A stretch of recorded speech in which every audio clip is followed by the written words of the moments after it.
8 in the morning, bright and early. A distant reminder of what it was to live the normal life she did here in Riverside. To open the doctor's office and take patients that she knew personally and those she hadn't, until everybody had been taken care of and her day came to a close. But those types of schedules are far behind her now, as the night was, and always will be more her friend than the day could ever be anymore. Welcome back to Project Zomboid, everybody. And it rained last night, and that's exciting, which is not actually all that exciting because you don't get to hear it, but it was exciting for me because it actually had like a new rain noise, and it sounded gentle and relaxed, or at least the noise I hadn't heard. So whether it's new or not is, I guess, debatable, but it's new for me, and you will never know because I ended up listening to it off camera, and that's, you know, how I do things sometimes. I always like to take care of a few things off camera when I can. We're going to be heading back outside today, and honestly, I enjoyed last episode. The episode actually ended up being like only 18 minutes. I think like that means 10-ish minutes of footage ended up getting cut. But it was really nice because I can kind of get lost in my own grand visions. I see the mountain instead of the molehills, which is not really a saying, but it's, you know, an addendum of a saying that I guess exists. Just hang on a second. We still only have young tomatoes. These are taking forever to grow, and it's getting colder out. But what I mean by that in general is I'm much more one for the grander picture, bigger projects, and kind of ignore the smaller things that pile up over time. And that's where the body's piling up and just kind of ignoring the wall and all that has been kind of piling up, because I've been much more focusing on the exploration and going outside of city bounds and working on mechanic skills, but I'm neglecting things that kind of help keep the girl here sane. Poor Laura isn't just a nobody, a character in a video game. In a lot of ways, the way we've characterized her and we've told her story of her past and how she's a character. And because I am a big writer at heart and I love telling stories, it's more of a real person. And Laura isn't the kind of person that would allow her station to get messy. If we were playing another character, one of the ones that didn't, maybe that had died much earlier. We have a ranger shirt. I want to take off the ranger clothing. Then maybe, you know, we could leave it a mess. But it just doesn't make sense for Laura. Even though she's become kind of a little bit loose up in the head, a little lonely, and allowing some of that to do I have? Hang on. I do have my shovel. And allowing her to become a little bit saddened by it. Other than that, she's fine. So we're gonna make sure she doesn't go banana crazy. I just like cleaning up. It's nice to not hear the insane buzzing anymore. If there's any improvement that's been made, it's that. I'm gonna take a quick look and see if we've got any ooh, an annotated map. Anything worth looting. Let's take a look at the annotated map. I'm gonna put this back in our secondary. I'm actually gonna leave the corpses for now that I realized we're kind of good. Ends right here. The courthouse, the police station. Oh, this is Rosewood. Stash some guns. Yeah, this is Rosewood. I don't know the closest way to get to... Oh, hello, Rosewood. Because this was Mr. Garcia lived in the firehouse here back in the day. I would like to go to Rosewood. I need to know how far away it is, though, before I worry about any of that. I don't know if it's close. And if it's not close, I don't really want to put my neck out there anytime in the near future, as we still have so many things to work toward project-wise.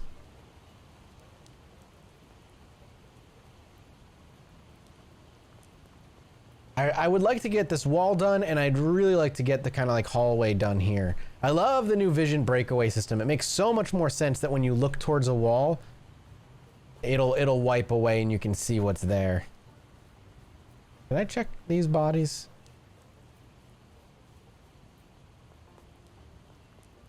All right.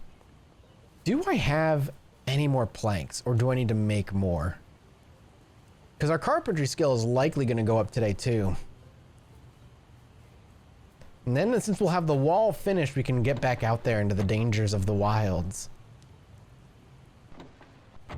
Our food supplies are still comfortable, but I am starting to eye them a little bit more. A lot more trees are growing in the same spot. We do have some more planks over here. 7 of them to be precise.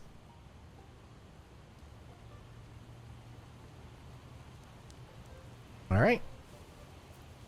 Not as heavy as last time. We're not going to injure ourselves too hard. All right, let's just get these walls going. There's our carpentry. Is that level 2 then? Not yet. But-dun-dun. But-dun-dun. I want to look. We're at 3 of 4. I don't think we can do much with 3.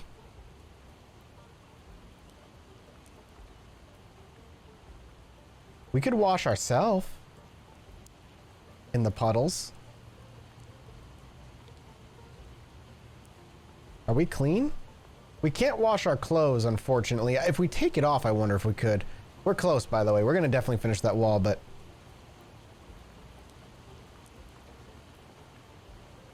Ooh, we can make shelves. Honestly.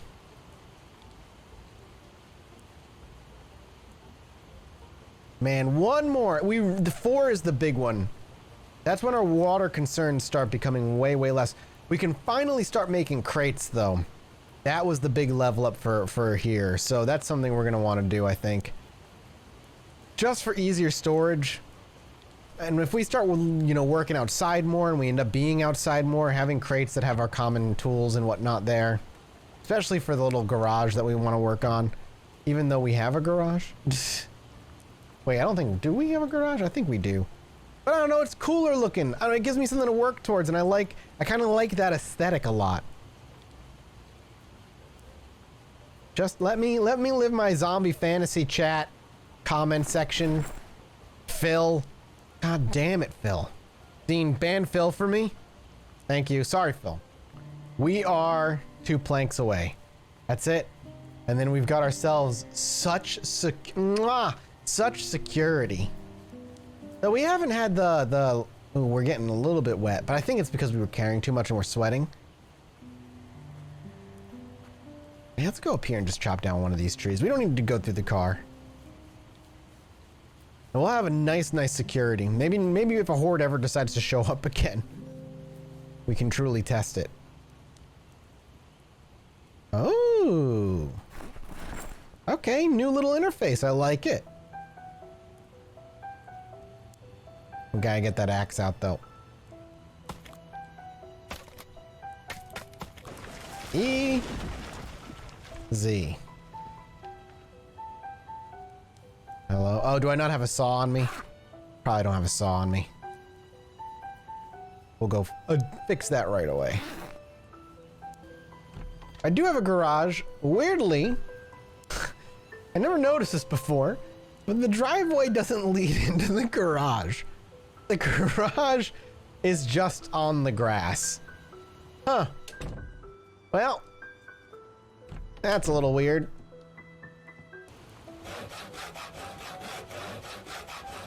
Okay.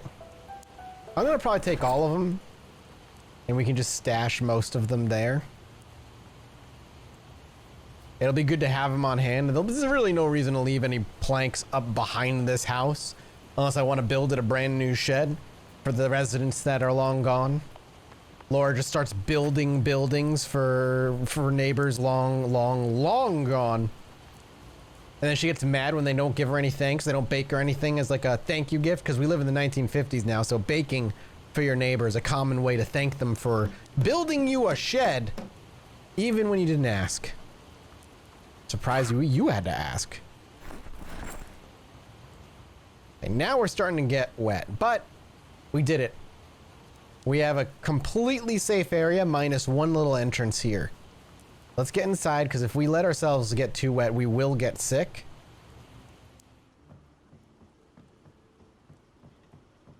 We actually got a project done. It's been a long time coming, and I've certainly not been the most focused individual when it comes to projects, but I'm always working towards one of them. That much I'll give myself. And to have this one all finished up is nice. Now, granted, there's a part 2, but we'll worry about that later. We're a little peckish, but we'll let her get a little hungrier. There's nothing wrong with that right now. And with the moistness gone, let's go ahead and drink. We could wash a lot of things. Interesting, it tells you how much water it would take. We will absolutely fill things up, though. Beautiful. And I want to keep burying some bodies. Like, I want to finish the other project. There's like a line where I say, okay, those bodies I don't have to concern myself with, but all the ones out pre the other wall we want to start working on, the one that's going to block off this entire city, like, street, then I would like to clear up some of the bodies up there first. These can stay for now. I'm more concerned about the ones past this hedge line in the middle of the road. Oh yeah, like all these all have to go. We've got to bury them. Corpse after corpse. The sun distances itself over the hills and night falls. Her work is far from done, but it begins to grate on her nerves. Not frustrated. It's the wrong thing, she thinks to herself. But the familiar feel of depression. The sadness as she buries each one, some of the faces familiar, others not.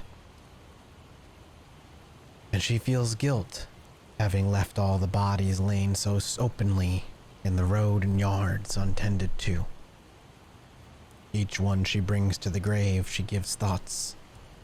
And if there is such a thing as a God in this world, she prays even a little.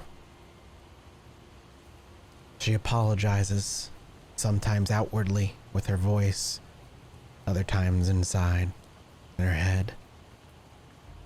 But she promises to do them right. That once they're all buried, each will get a grave marker, and respect will be given. They didn't deserve nor ask for the fate that they had, and she certainly felt the same about her. But the fact is, she's alive. And if there's one thing that keeps her human in these days where she is alone amongst thousands of non-humans, it's her emotions and her empathy that remind her where she comes from. So she continues to remind herself by offering respect to those who need be buried. And with this last corpse, all of the graves on this side have been filled, each with 5 bodies, 25 in all, and each needing a marker. Wooden cross is 2 planks and 2 nails. We could also just give them a cairn, or a simple wooden picket. But I think a wooden cross suits best. Not only do we already have what we need for it, and planks sat around, but just a pile of stones doesn't feel right. Even though I'm sure it's much more representative of something else. Other than that, what a peaceful couple of episodes, and a kind of return to Zomboid after about a week away. It's nice to find Laura's character again, as she was burying the bodies. Who she was and what she would be thinking came to mind, and it was nice to re-explore. But we need to feed her before she gets too hungry. Probably shouldn't be having chips, but here we are. And we will sit on the ground and let ourselves kind of relax. Let the moistness disappear. And let the exertion disappear as well.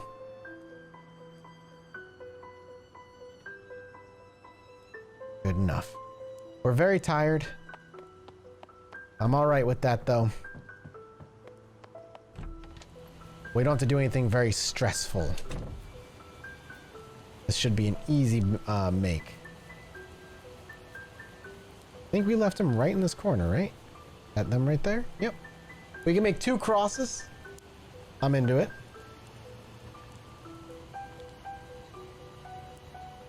I'm gonna have to pick them up and take them. Now to build something a little simpler than a wall. And much, much, much quicker. 2 markers. 3 more to go. I don't know if there's a tree back here. Kind of hoping there is. There's bodies back here. I need 6 more planks. Honestly, we should be fine. I want to get this project done before I let her sleep. With the last cross built, Laura steps back and thinks about all the friends she lost. She forgets the rain falls upon her and how tired she is, and instead collapses to the ground and sits, letting her take rest, while also remembering those who have passed and apologizing for forgetting for so long.